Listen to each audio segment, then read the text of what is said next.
কেন? আল্লাহ চিনার জন্য। পীর ধরে কেন? রাসূল চিনার জন্য। পীর ধরে কেন?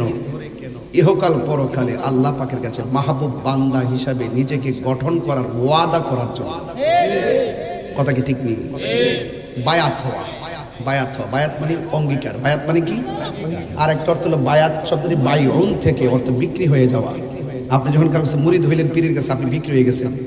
আপনি আর আপনি না, আপনাকে উনি যেভাবে বলবে, আপনি আগে চুরি করছেন, দাড়ি করছেন, যা আছেন সব বাদ, এখন আপনাকে সে চালাবে।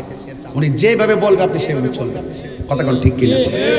তো মা বাবা বেঁচে থাকা অবস্থায়, জীবিত থাকা অবস্থায় পীর ধরা যাবে কিনা? মা বাবা জীবিত থাকা অবস্থায় পীর ধরাটা আরো উত্তম। কেন উত্তম জানেন? কারণ আপনি যদি কোনো সন্তান অবাধ্য সন্তান হয়ে থাকেন, আপনি একটা পীরের কারণে আপনি মা বাবার ভক্ত হয়ে যাবেন। পীর কি কোনো পীর কি বলবে যে মা বাপরে কষ্ট দিবা? কোনো পীর কি এই কথা বলবে যে মা বাপরে বাদ দিও না? বরং প্রথমেই বলে তোমার মা বাপ আসেনি, বাবা রে আমার যদি ফাইতো চাও আগে মা বাপের সেবা করবা। কথা কি সত্য? তো অন্যান্য স্কুলের উস্তাদের কথার চাইতে পীরের কথাটা মুরিদে সবচেয়ে বেশি গুরুত্ব দেয়।